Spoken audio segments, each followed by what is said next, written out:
తండ్రి ఎంతో ఘోరమైన హృదయభారంతో చెప్తున్న మాట ఏంటంటే, మా అబ్బాయి దసరాకి బండి కొనమన్నాడండి. మరి దాని పేరు కూడా నాకు ఏంటో తెలియదు, బండి పేరు.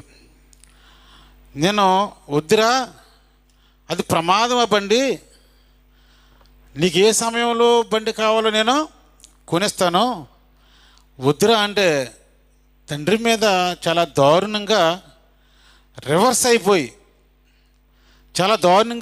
అయిపోయి నీవు బండి కొనివ్వకపోతే గనుక నేను చచ్చిపోతాను అన్నాడు. మీడియాలో ఇలాగ చెప్తున్నాడు. ఆ క్లిప్ డౌన్లోడ్ కూడా చేశాను. ఆయన చూస్తేనేమో పనికి వెళ్తాడనమాట. డైలీ కూలి పనికి వెళ్ళే వ్యక్తి. ఈ బండి ఖరీదు ఇంచుమించు 2 లక్షల నుంచి 3 లక్షల్లో ఉండే ఆ బండి పేరు నిజంగా నాకు తెలియదు. బండి అంటే ఇదని తెలుసు, కానీ ప్రియ దేవుని బిడ్డలారా, మరి ఏమైంది ఏంటంటే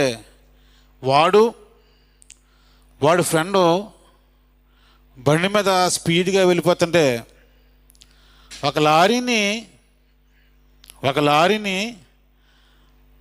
గుద్దేశారండి. బండి తోలేవాడు మా అబ్బాయి, వెనకాల కూర్చున్నవాడు వాడి ఫ్రెండు. అతని ఫ్రెండు బ్రతికాడు. మా అబ్బాయికి అయితే ఈ ఫ్రంట్ ఎముకలన్నీ విరిగిపోయి ఈ ఎముక ఊపిరితిత్తుల్లోకి వెళ్ళిపోయింది. ఇదిగో హాస్పిటల్ తీసుకొచ్చాము, డాక్టర్ గారు ఇలాగలా జరిగింది, మేము ట్రై చేస్తున్నాము అని చెప్పి అన్న. 2 గంటలకే మా అబ్బాయి చనిపోయాడని ఈ మాట మీడియా ఎదురకుండా, అసలు ఆ మనిషిలో లేడు తండ్రి. ఆ విషయం చెప్తుంటే నాకు నాకు చూస్తూ ఉంటే వీడియో, ఆ 5 మినిట్స్ వీడియో చూస్తే నాకు వీడియో కనిపించట్లేదు లాస్ట్లో.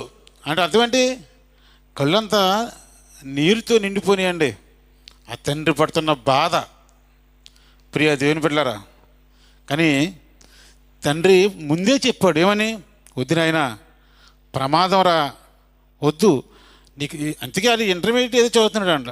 వద్దు నాయన అని చెప్పినప్పుడు కూడా ఆ వ్యక్తి లేదా కుర్రడు ఆ మాటలో వినలేదు. ప్రియమైన దేవుని బిడ్డలారా, తండ్రి ఏదో చెప్తున్నాడు, మా జనరేషన్కి వీళ్ళ మాటలు నచ్చవు, మేము మహా తెలివైన వారు, మాది కంప్యూటర్ కాలం, మేము నెట్ ఉన్న కాలంలో ఉన్నాం, మీకు ఏమీ తెలియదు, మీ జనరేషన్ వేరు, జనరేషన్ గ్యాప్.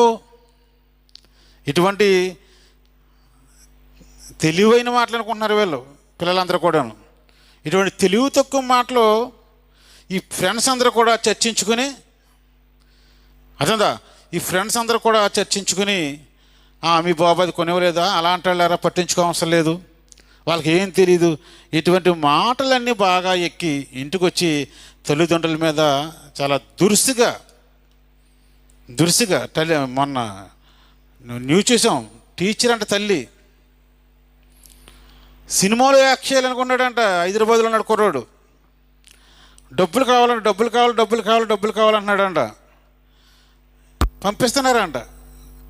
ఒకసారి పంపించలేదు. ఎందుకు రా, దేనికోసం ఇంత డబ్బులు అంటే, సినిమాలో యాక్ట్ చేయాలనే ఆశతో ఇంటికి వచ్చేసి తండ్రిని గదిలో పెట్టి, బీటెక్ చదివాడంట, తండ్రిని గదిలో పెట్టి బయట లాక్ చేసేసి కత్తెట్టుకొచ్చి తల్లిని పొడి చేసాడండి.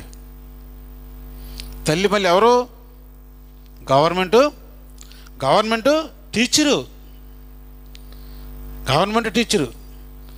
పోలీసులు అడుగుతుంటే చెప్తున్నాడు, నేను సినిమాలో యాక్ట్ చేయాలనుకున్నాను, నా అభివృద్ధికి నా తండ్రి నా తల్లి అడ్డుకట్ట వేస్తున్నారు, నా ఆలోచన చెప్తుంటే కూడా వాళ్ళు వినడం లేదు అని వాళ్ళతో చెప్తున్నాడు, పోలీసులతో. ప్రియ దేవుని బిడ్డలారా, చిన్నతనం నుంచి ఎలా పెంచుంటుంది నిజంగా తల్లి. చిన్నతనం నుంచి కూడా తండ్రి ఏ విధంగా మరో బిడ్డని పెంచుంటాడు. మీరు ఏం చెప్పినా, మీరు ఏమనుకున్నా కానండి, మా తరంలో నేను చిన్నతనంలో, నా వయసు నుంచి